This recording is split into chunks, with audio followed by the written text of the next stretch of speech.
You're going to show us some of the places you used to hang out and live. We're going back to my roots. When I first moved to New York, When you came here, was there something that you were looking for or something you were trying to achieve? Fame and fortune. Yeah.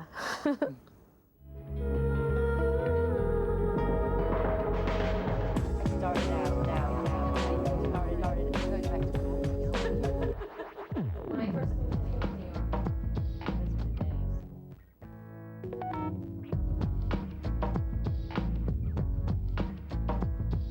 Some of my earliest memories of Madonna is when she would be in here in the building all the time, always working, always practicing. She'd be roaming the building, singing her tunes, and looking for other musicians to work with. She was nice, she was cute, she was friendly, you know, she had a nice personality. If you saw her in the elevator, she would talk to you. I said, so, like, what do you do? And she goes, I'm making a record. And I was like, oh, yeah, that's nice, you know, and I didn't even believe her. I remember having bouts of the worst depression, especially when I first came here, where I just thought, God, this city's so big and there's so many people and I don't know anyone. And people would just be rushing by me and shoving me around, and I'll just think, will I ever have any friends? Will I ever, you know what I mean? It's very daunting. And you run away from home, really, in one sense, because your dad didn't know you left, right? Well, right. I basically came to Manhattan without his permission. I started out with my first band rehearsing in the music building because I was squatting in another building nearby and I got thrown out because they turned off the electricity and the hot water. I had to move into the music building and live there where I was rehearsing. With your drummer, who you then chucked because you met someone else in the elevator, right? Well, there were a lot of cute boys in the building, I have to say. Because I want to get the boyfriend. I'm more interested in the boyfriend. Of course you would be. So I think we should go in and check it out. Hi. Okay, so this is the freight elevator, which is not actually the elevator I used to ride up in. Sometimes I did, because I started as a drummer, and this is the elevator I used to park my drums in, break down all the equipment, put it in here. Right. Right? So, and, wow. I think this is the room. Wait, we gotta check out the number. 604, yeah. Okay. And, This is your studio? well, it's not my studio anymore, but it used to be my studio. And, I mean, this could never have been my studio, actually, because I wouldn't have allowed anybody to smoke cigarettes. Exactly, and there's cigarette butts everywhere.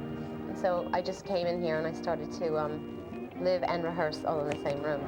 There were 3 other people in the band, so we split the costs between us, and then we shared the room with another band. So it was actually split 8 ways. So it wasn't that expensive, and we paid for it with gigs.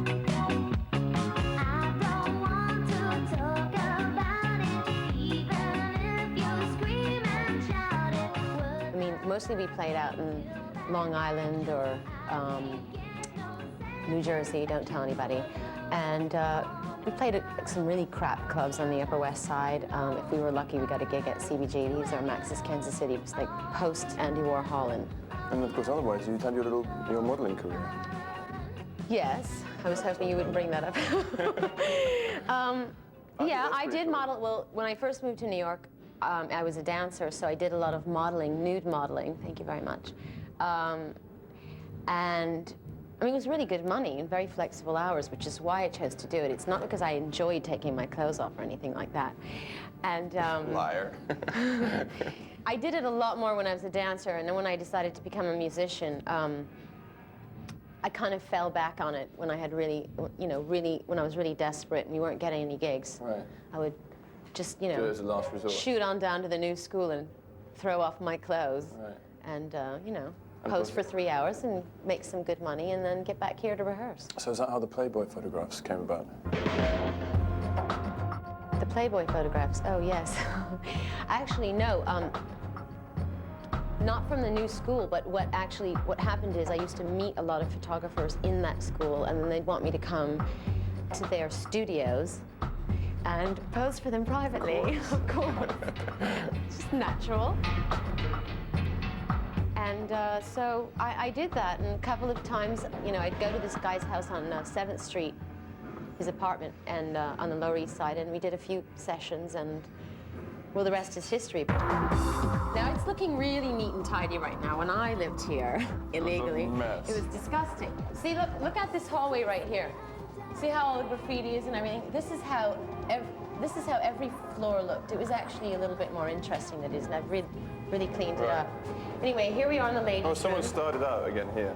And here we are in the ladies. Yes, no lock, as you can see. Anyone can peek in through the peephole, not much privacy. So here's the sink. Cold water only. Try not to feel sorry for me. Look, I used to come in here like this, okay? Hell for shaving anyway, cold water. Because you can't even turn, you've got to hold the faucet on like that, so you've got to like this. You know what I mean? Like, really embarrassing. Okay, so once we got enough money to have a rehearsal space of our own, we moved into this room. Right. Which, oh my God, there's someone in here. Oh, there's someone rocking. Should we go in? I hope they don't mind. What if they suck?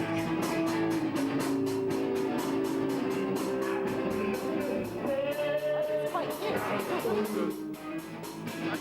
Whoa! Don't stop! Don't stop! Keep going! Keep going. Keep going!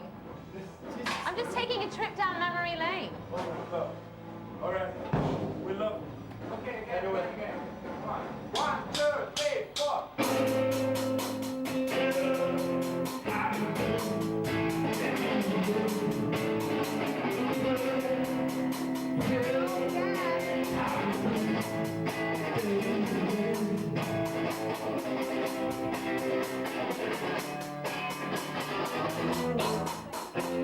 No, I used to rehearse in here. Did you know that? Yeah.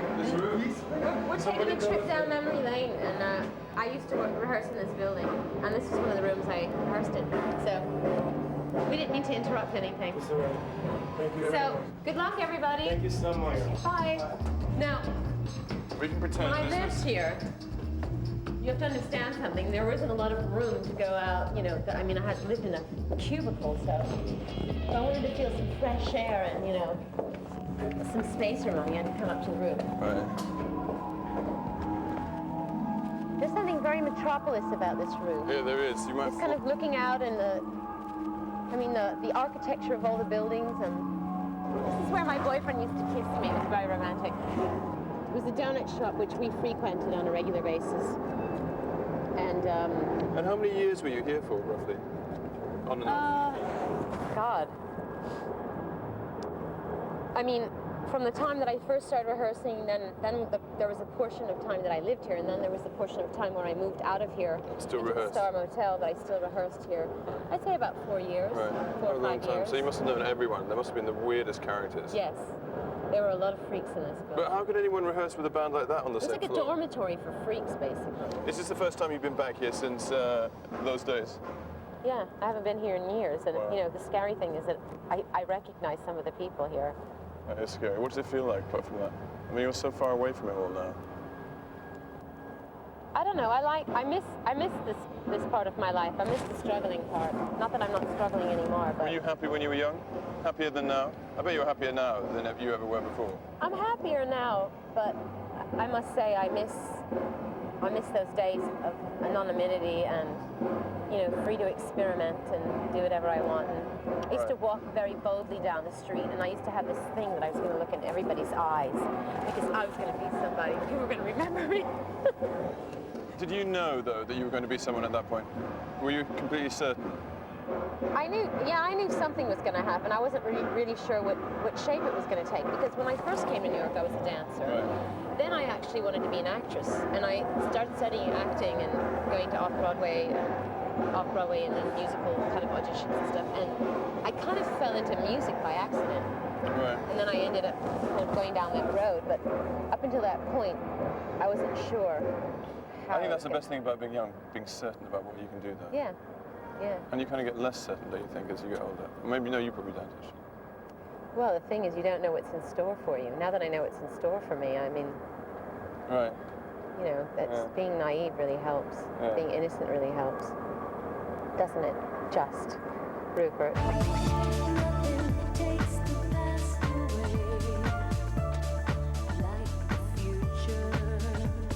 So now I want to kind of go in chronological order. And as I said, when I met my my manager, she said, "Look, we've got to get you out of this place and, you know, Into something civilized. into something more exactly, something decent." So of course she moved me to the Star Motel, which well, you can see for yourself. I think the first time I went to Madonna's crib, we had to sit on the floor, and I felt sorry for her. From what I heard, she used to take a bath in the sink because the bathtub was broken. This is true. Okay, Luisa Ciccone, that they call now Madonna. She used to be my son's friend, and they used to go to do exercise, running from 30th Street to 29th Street, running all over. She would get me up in the morning and say, "Come on, get up, let's do this, let's do that, let's do this, let's do that." And I always found her amazingly energetic. And what amazed me is, like, we would hang out, and I was, you know, I was wild in my own way, but she never touched alcohol. She didn't smoke pot, cigarettes, nothing, you know. And she always was hot, like, on a natural high. I got an apartment on the Upper East Side. Then I lived on the West Side in the 30s on 9th Avenue in a really, really seedy building, and I kept getting mistaken for a hooker. It's a terrible thing, That was to happen many times later in Madonna's life. Well, because I used to come out, you know, I was a dancer then. I used to come out with, like, my tights rolled up to my knees and my leotards, and I don't know, I wasn't wearing very much, but I wasn't trying, in those days, I wasn't trying to be provocative, if you can imagine.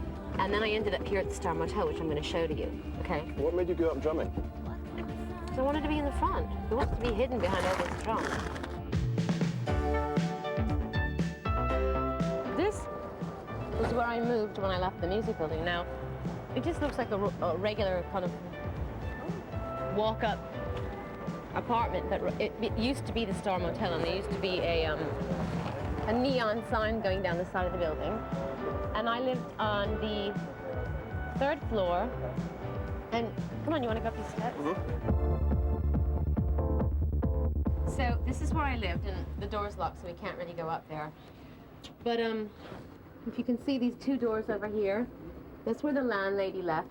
That's where the landlady lived, and she was very nice. She was Spanish. She had a really cute son.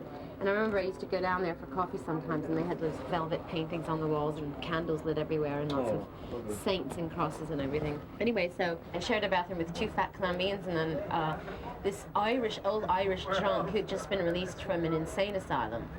And he would just be wailing all night long. It was quite scary, I have to say. And I used to have to come down and sort of shove bums out of the way to get out my door. And now, I mean, I haven't been back here in years, but they've changed locales, and so the new Star Motel is over there, but I think we should go check it out because I want you to see, like, the decor and kind of get the vibe, and I'm pretty sure it's similar, so let's go. So it used to be a motel, but now it's a hotel.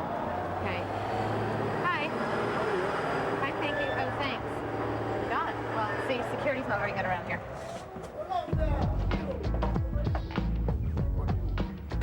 Now, this is a lot more modern, and I have to say this is much more modern than it was. Oh, this is a good one for you. Exactly what part of no don't you understand? Every part. Wait, how about this? No overnight visitors. No visitors after I 6. stayed in the Star Motel for months, okay? Oh, do I just ring the doorbell? Oh. Oh, okay, thank you.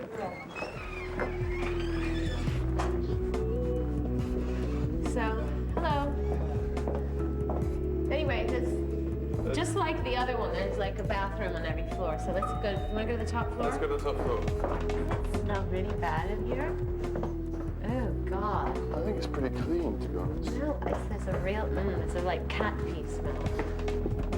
All right. Make sure there's nobody in here, for God's sakes. There we go. All right. Oh, let's keep the soft light on. They've still got your curtains. Exactly. So this is pretty much the standard decor for the Star Motel. I mean, my room is a little bit bigger than this. Now, your suitcases are this size nowadays, right? My closets are bigger than this room. Yeah, I mean, look, cigarette holes in the bed, in the blanket. So, yeah, I lived here for a while, and I had horrible nightmares, and I could never sleep because there was so much noise, and I was so petrified. The doors I think, were really easy to break into. Were you lonely? And in fact, I was robbed once. Was I lonely? Mm-hmm. Yeah. Did you miss your family at first? Oh, God, yes. I used to, oh, please, I used to cry and cry and cry and long for familiarity and there was so comfort. You must have been in like a madhouse home because there must have been so many kids there. Yeah, but at least it was clean and it was familiar. And then just in this little room on your own. Yeah. It's weird, but I just, basically, I had this thing that I just, you know, once I left, I couldn't go back. I was going to really let myself down. If I went back home, you know, I made that choice and I couldn't go back. And I couldn't ask my father for anything either. That was another thing you had. Yeah. Right. How long did it take you when you were here to like make a huge group of friends? A huge group of friends? Well, I still don't have a huge group of friends. I bet you did then. Well, I'd say once I got a record deal and I moved to the Lower East Side and I started hanging out with that whole downtown art scene. Right. I mean, everybody. I mean, I had a huge group of friends, and Danceteria, I met so many friends, Debbie Mazar and Mara Paul, who, you know, went on to make all my jewelry back in the early days, made my boy toy belt buckle, you know, provided me with all the rubber bracelets, which, by the way, everyone was wearing at the time. I mean, everyone's got this thing in their head that, you know, I created this fashion statement, but in reality, I think everyone was dressing the way I was dressing. I just happened to be the one that got famous. Madonna's greatest vice in those years was she would just drink orange juice nonstop. Popcorn, some peanuts from there, yogurt. She used to eat out of garbage cans, she told me. I thought, oh, you're tired. I just want to know something. Was I nice when I was younger? Did I have good manners?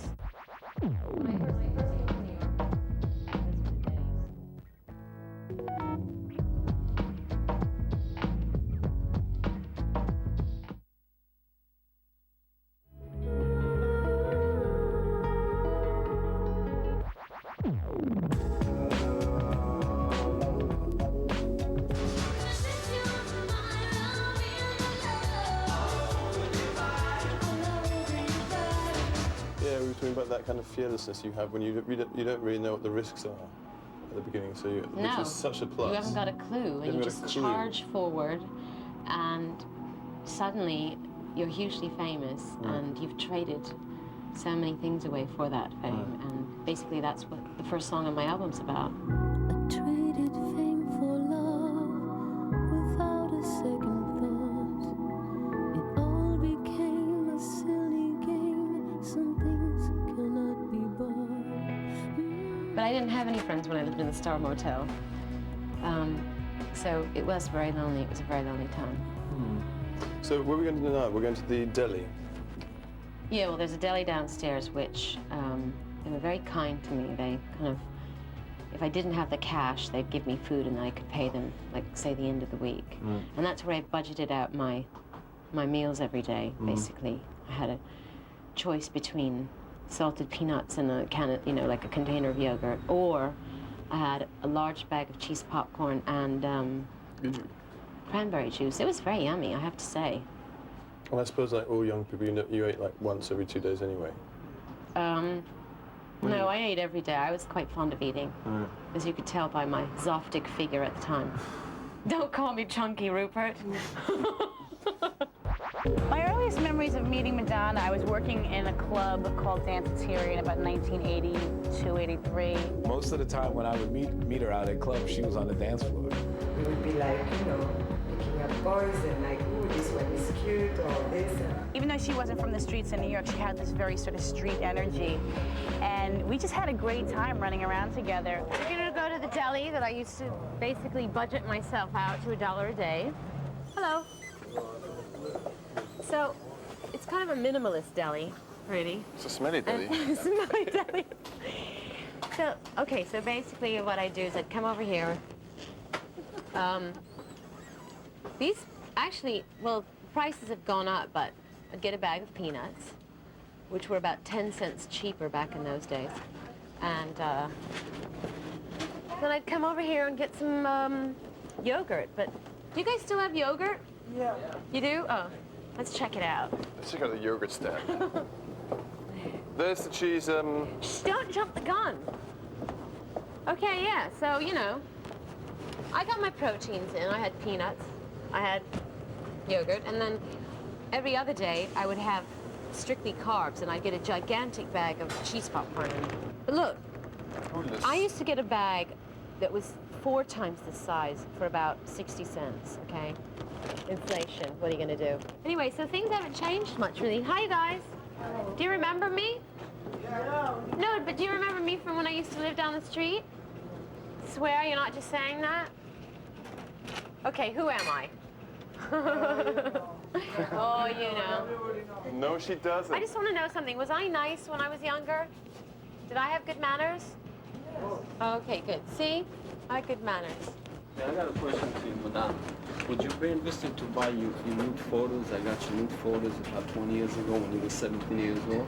No thanks. I mean, maybe they're worth something. Nude photographs of me? Yeah. When you were I can get them for free. Really? Yeah. Well, I mean, you know, when you before actually, you know, when you before I hit the big time. That's right, yeah. Are those them? No. I mean, I think you should hold on. I mean, listen, if you ever need to make some bucks, you could always sell them. Well, that's what I was thinking, you know, maybe. Well, listen, if I want to see me naked, I'll just look in the mirror. I know that, but I'm saying, you know, maybe. You know. Can you get that for me, honey? I'm flat broke. All right, so that's like the deli experience. Oh, those were the good old days. Anyway, let's talk about the new spiritual you. What do you feel about that? The new spiritual me. I mean, I don't know about here, but in Europe, they've segued off your last catchphrase title, which was the material girl. Oh, please, that was like 100 years ago. I'm so sick of being called the material girl. Well, I know, but now, well, you're not anymore. But now what? You're the spiritual finger symbol.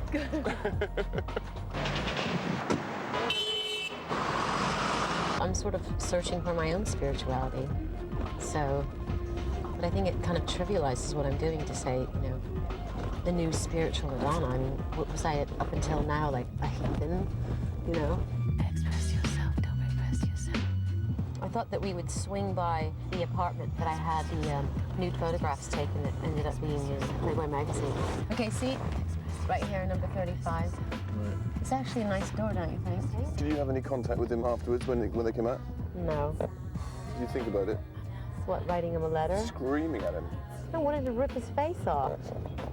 But, you know, I didn't know how to reach him, and, you know, at the end of the day, the damage was already done. What was I gonna do? Some kneecaps broken or something. Oh, no. I'm not that Italian. I think we should go down to 4th and B.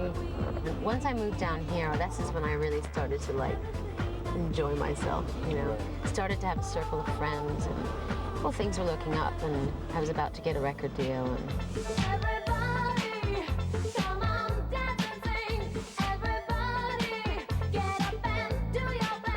I was in a hospital room when I heard one song, Everybody by Madonna, which she co-wrote, and I loved it. She was there to get a deal, and she got one. I mean, she couldn't have cared at that point if I was laying in a coffin as long as my hand was out and I could, you know, sign. It's true, I did walk in there with like a big boom box in my demo tape, you know, and my big, like, rag tied on my head. That's my first favourite story, because it's so kind of legendary, that story. And he signed you straight away like that? Yeah. As soon as he met me and heard my demo, he signed me. We're coming up on my apartment. Okay, so, yeah, it's right over there. You want to get out? Yeah.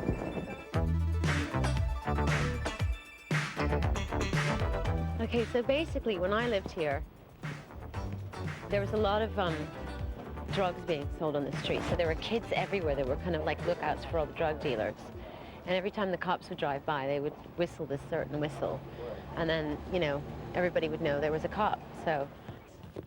And a couple of the kids that were lookouts were, lived in my building, actually. I befriended them. So they kind of protected me, and they'd walk me down the street and stuff at night. They were really sweet.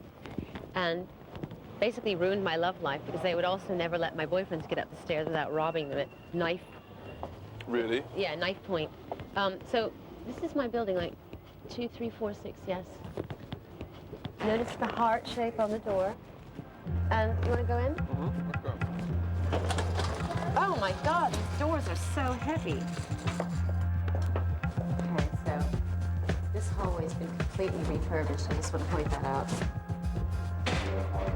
Hello. John, hi. I'm just showing my friend Rupert my old apartment building. Yeah. Is it okay? Yeah.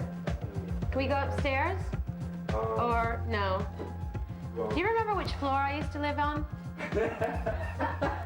that's great. The fourth, I believe. The fourth floor, yeah, exactly. Can we come in and look around? You sure we're not, you know, barging in on anything? No? Okay, good. Hi. Hi, Madonna. Oh, hello, how are you? What's your name? Fabienne. Fabienne, I love that name. Fabienne? We love you. Oh, sweet. God, this is just exactly like my apartment. I had the same stove, and look, this is totally the exact layout of my apartment. And then my bedroom was over there, and the living room was there, but I actually had all my synthesizers set up in there when I was doing recordings and stuff. So here's the bathroom. How long have you guys lived here? I lived here for a very long time. I believe you know my father. His name was Manuel Pacheco. Manuel? A long, long time ago. Why, was he did he, was he in this apartment? Yes, he was. Oh, he was? Let me Yeah, see. it's a picture of him when he was younger. Oh, yeah, I remember him. Okay. Look at that. Yeah, my that's dad was beautiful. an antique collector, and he... Yes, Judas. So I can't remember. I think I lived here for a couple of years in this building. Right. And then actually my apartment got robbed. Did you know that? Yeah, I think I do. I used to know Sleep and Manny and Eddie and all those guys. Johnny. Yes, Johnny. Yeah, I remember all of Bad boy Johnny. So in that room, in my apartment, so I had all my synthesizers all stacked up in my 404 drum machine, very important, and my tape player, and that's where I did all of my original recordings. And I used to let all those kids I was telling you about on the streets come in and play music in here. And I guess one of them decided to turn on me. Wow. And they broke in when I wasn't here one night, and they took all of my music equipment. Oh my God. Yeah, and then I had to leave, and I thought they were my friends. It was kind of depressing. I was really pissed off about all those good synths they stole, though, I must admit. Well, you got a few more along the way. Yeah, that's true. I made up for it. All right, thanks, you guys. Thanks a lot. It was really generous of you. I want to give you something just in case. I'd love to do some beautiful work for you, you know, in the future.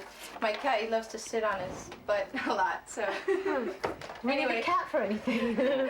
Okay, what's your name again? Cindy. Cindy, okay. It's a pleasure. Nice to meet you, Cindy. Beautiful. Bye. Bye-bye. All right. Bye. Nice meeting you. Bye-bye. Thanks for letting us come in. Really appreciate it. Bye-bye. She was actually quite beautiful, didn't you think? Beautiful. And she had a lovely personality, too. For inspiration. This is the stoop that I kind of got discovered on. Right. I was sitting out here with two of the kids that lived in the building, and it was just a hot summer day, and this photographer comes walking down the street and asked us if he could take our photograph. And we said yeah, and he asked me for my phone number as well.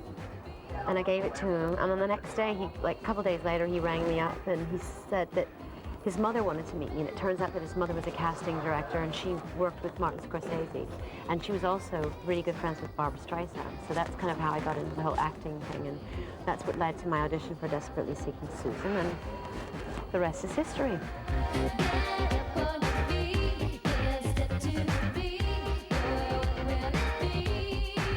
Yeah, so this is the stoop, this is the apartment building, and this is the street where it all happened. Makes you wonder if you'd been inside, like practicing on your synths when the photographer came by, everything would have been different. Could have been. I mean, certainly for my movie career, it would have been different. So weird, that. Totally, I know. But I mean, there are no accidents. I really believe that. Yes, I do too. So, anyway, there's a coffee shop around the corner, and you want to go there and get something to eat? We could talk. Okay. I never thought Madonna's success was surprising or amazing or a fluke or anything. I remember the first time that I went on tour with her is when I realized really how famous she was. And it was, you know, it's not something I really ever thought about because I don't really give a shit. She was my friend.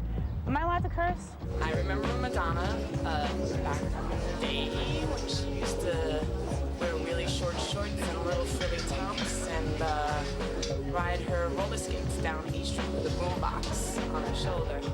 She had like really wild hair and this porcelain skin, and she had some kind of like outfit that had many layers and a lot going on. She moves so many things in fashion. She moves so many things in a lot of things. She's a trendsetter.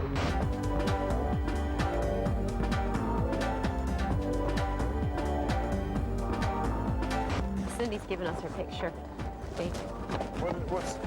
And that's a picture of her cat. In case her cat, in case we need a cat for anything. Maybe I'll put her in my next video. Johnny Cat.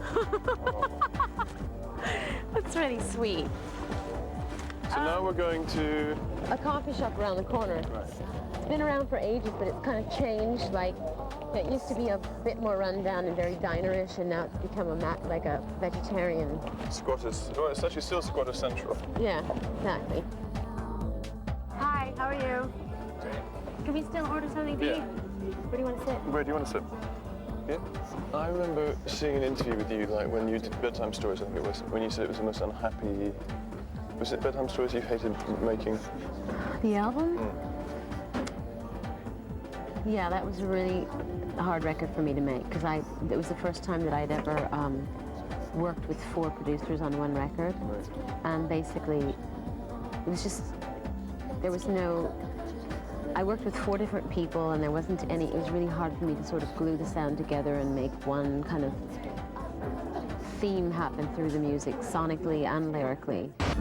Today is the last day. Oops, I didn't know we couldn't talk about things haven't been the same since you came into my life. But it seems like now you kind of you look like you're kind of enjoying the moment and everything much more. Is that true? Well, yeah. I mean, I think I've gotten much better at choosing projects and work to do that I'm actually going to enjoy instead of thrashing yourself. Thrashing myself, exactly. So how did that relate to Ray of Light? Was that I have to say, making that album was the most fun I've ever had in the studio. The most fun. Really? Why was that, do you think? Well, first of all, a lot of it has to do with the fact that I'm a much happier person. Right. And just having my daughter come to the studio every day was such an inspiration. So that was a huge difference. And also I was working, William Orbit isn't, he's a really kind of unconventional musician to work with. He works more with like computers and Pro Tools and samples and synths, and I was used to working with more classically trained musicians. So it really was a sort of no, throw the rules out the window type of record making for me. And we'd go in there every day, and I always had plans because I'm the organized person in the group, but oftentimes I'd get to the end of the day and we wouldn't really have accomplished much, but we'd get sort of like, we'd get textures. Right. We'd just get some textures for a song, and in the past that would have freaked me out. Like I have this work ethic, you know, I've got to be really super productive, and I've got to have something done every day, and at the end of the day I want to have a song written.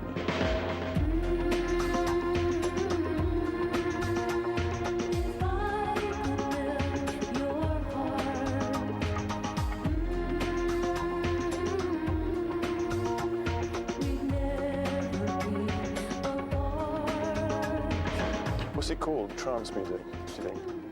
What's what called? Well, you know, everything's called My a name. record. Yeah. What type of music is it? Well, everyone's calling my record electronica, so I guess that's what it is to a certain extent. But personally, I mean, I think the roots of electronica are is dance music, right, house, disco, whatever. I mean, that's where it all began. So I don't know why people have such a snooty attitude about, you know. There's a lot of purists who would listen to my record and say, "Oh, this isn't electronica or trance or anything," you know. You know, what it is it's a pop record, but there is a lot of electronic music in it, and I like that sort of trancey ambient feeling, and I like the sound that William has. The one thing that I always was angry and upset about was that people never really gave Madonna credit for her insight into music and her sincerity as far as R&B and that vibe is concerned. I'd been through several years of just basically having the kicked out of me for any number of reasons, and I just thought, you know, what am I doing this for?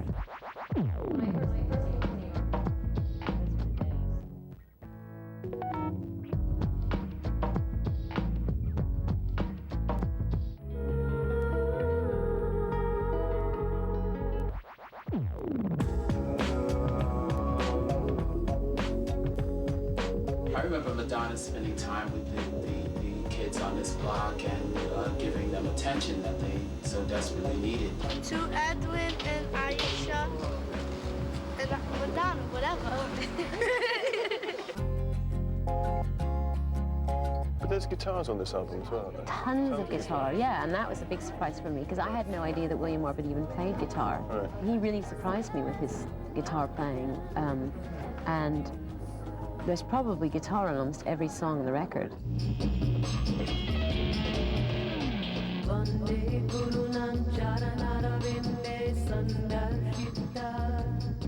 Shanty is such a good song as well. What's that about? That's actually it's a prayer that I do every morning before I do yoga. It's, you know, before you do Ashtanga yoga, you chant, you say a prayer. And that phrase, Abba Hu Puru Shakaram, which is also in To Have and Not to Hold, is means sort of like achieving true bliss through pure consciousness. I had put that really faintly in the background in a subtle way on To Have and Not to Hold, because To Have and Not to Hold is about longing for something that you can't have. And ultimately that phrase is kind of the opposite. So, a little subtle. Well, also it's like one's about flesh and material, and the other is completely spiritual, right? Exactly. So that's really good. Yeah, which is sort of the journey that I've been on. Yeah, because you sure weren't chanting before, you know, recording like a virgin. No, I wasn't. Nope. We've come a long way, haven't we?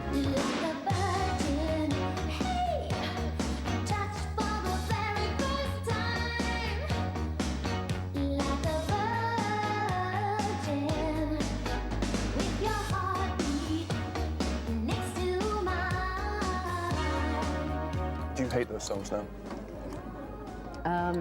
I have to say I do. I mean, I understand they were a really important part of my life and they really sort of stand for something, they're real like sort of signposts in my career. But yeah, I think the thing that is fantastic about you is every single record you've made has been better and better than the last one, which is unusual. Don't you think? Most people it's just... Yeah, because most people just keep working with the same people and they keep doing the same music, yeah. No, I've got to keep myself spontaneous, entertained, so to speak. Do you envisage yourself like Mick Jagger, aged 50, stomping around Madison Square Garden? I do not. Cut to 25 years time, Madonna! No, I mean, I'm not, I can't, I don't think so. So is there a stop date? Do you think, do you ever think about that in your head? Do you think like... No, I don't think there's a stop date, but I don't envision myself making pop records and videos when I'm 50 years old. I mean, I feel like I'm always going to make music, no matter what. But I think it's just going to, the way I perform it is going to take another shape. And, you know, I can always do Holiday Inns. Now there's no point in placing the blame, and you should know I suffer the same. If I lose you, my heart will be broken. Love is a bird, she needs to fly. Let all the hurt inside of you die. You're frozen when your heart's not open. Probably what you'll do is segue more into acting. Into acting. Yeah, exactly. Which is what I'm sort of doing right now, because I'm doing shows here and there to promote the album, but I'm really not going to go on some like, huge mega tour. No, I want to make movies.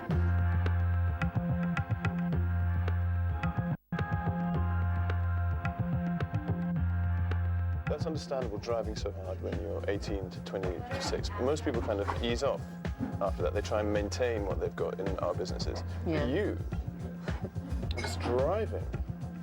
Yeah. That bitch to the end of the road. Yeah, well, What is that in you, though? And also... I mean, part of it is I've been through several years of just basically having the shit kicked out of me for any number of reasons, and I just thought, you know, what am I doing this for? It's so much work. And I felt completely misunderstood and not appreciated and all of that. And I did reach an all-time low, but then I went off to make Evita. And it kind of gave me time off from being myself in a way. You know what I mean? which was great and so liberating because I was not singing my music, I was singing someone else's music. I was, you know, living vicariously through another icon. And in a way, it was a sense of freedom for me. Don't cry for me, Argentina. The truth is I never left you. All through my wild days, my mad existence, I kept my promise. Don't keep your distance.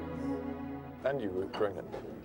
Well, yeah, and then I got pregnant, and then, you know, and then having the baby gave me another sort of chunk of time to kind of go away and regroup, really, and kind of rejuvenate myself. And then, of course, I had the baby, and that was the ultimate sort of rebirth moment for me, because suddenly I looked at life with a new pair of eyes, and suddenly I appreciated life in a way that I never had before. Never forget who you are, little star.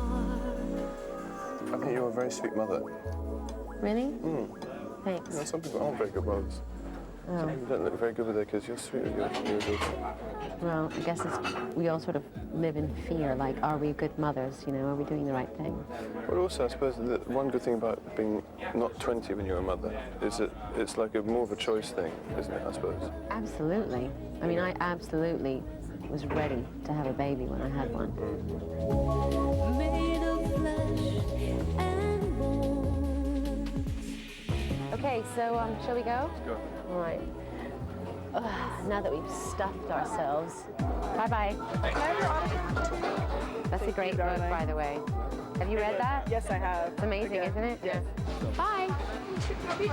Madonna. I want my name Edwin. Edwin. E-D-W-I-N. Rupert, are you going to kiss me goodbye? Cooties. Thank you. Bye. It's lovely chatting with you. Mwah. Mwah. Bye. I love you all.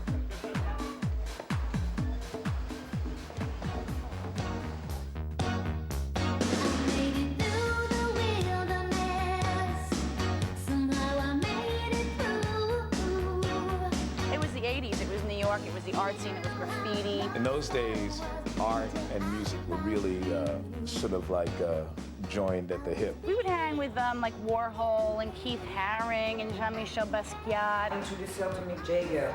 You know, I don't even remember. Madonna seemed to bridge those people to the sort of pop world. Shiny